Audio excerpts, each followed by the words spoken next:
I found a phone buried in the forest. My name is Ryan, and 3 months ago, I found something in the woods that I was never supposed to find. Something that still keeps me awake at night. It happened on a cold Sunday afternoon. I had gone hiking alone through a forest trail a few miles outside town. Life had been difficult lately. My father had passed away the previous year. My girlfriend had left, and I spent most days trying to escape my own thoughts.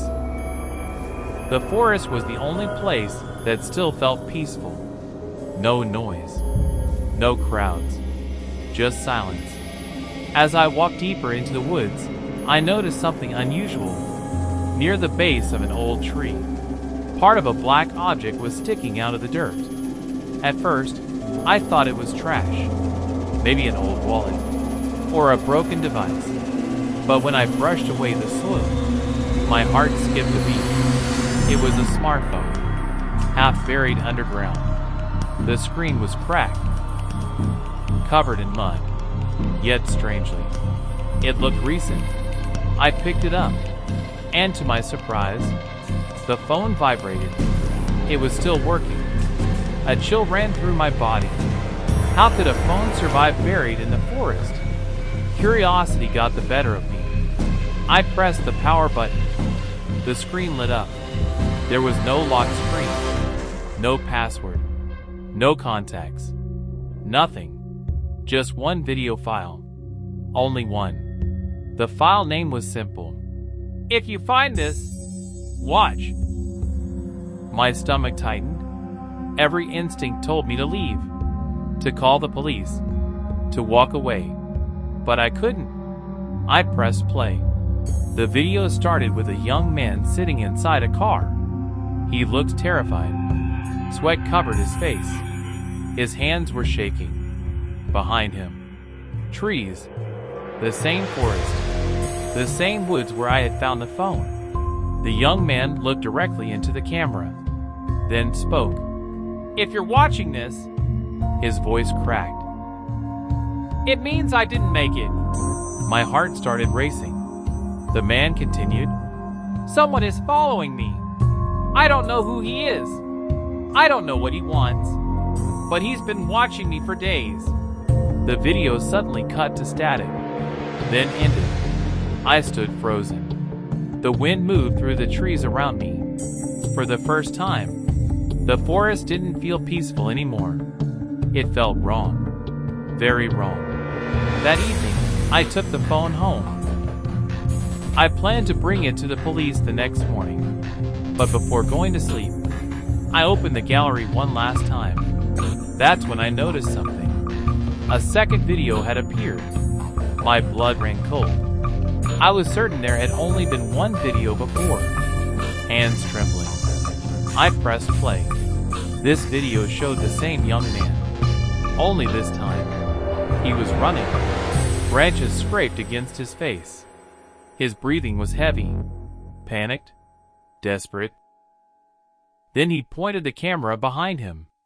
For a split second, someone appeared between the trees. A tall figure, standing perfectly still, watching. Then the screen went black. I barely slept that night.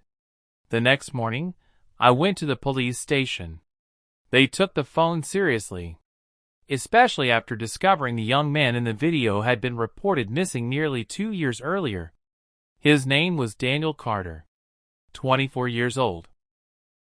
Vanished without a trace. The case had gone cold. Until now, investigators searched the forest. For days. Nothing. No body. No clues. No answers. Then something impossible happened. A third video appeared on the phone.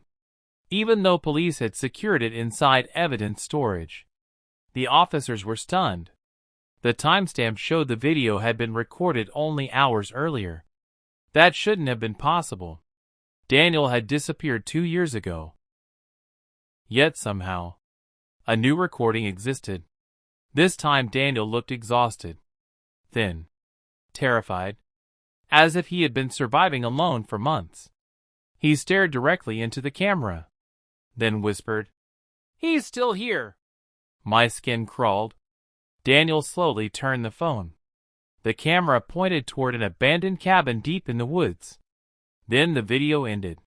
Police immediately recognized the location. A search team was dispatched. When officers arrived, the cabin appeared empty, abandoned, forgotten. But beneath the floorboards, they found something. A hidden room. Inside were old food containers, blankets, clothing, evidence that someone had lived there recently. And then, they found Daniel. Alive. Weak. Frightened. But alive. For nearly 2 years, he had been trapped, moved from place to place by a man living deep in the wilderness. Whenever authorities came close, the man relocated, keeping Daniel hidden. The videos were Daniel's only way of leaving clues, his only chance of being found. Days later, Daniel was reunited with his family. His mother cried so hard she could barely stand. His father hugged him for what felt like forever. Watching them together, I couldn't stop thinking about something. One simple decision. One walk through the woods. One buried phone. That's all it took. If I had chosen a different trail that day, if I had stayed home, if I had ignored the phone, Daniel might never have been found. Sometimes, the smallest choices change someone's entire life. And every time I walk through a forest now, I find myself looking at the ground, wondering what other secrets might still be buried beneath the trees, waiting for someone to find them. If you enjoyed this mystery story, subscribe to Noxvale Stories and turn on notifications for more suspenseful mysteries, emotional stories, and unexplained events. And remember, sometimes the things we find are actually the things that were waiting to be found.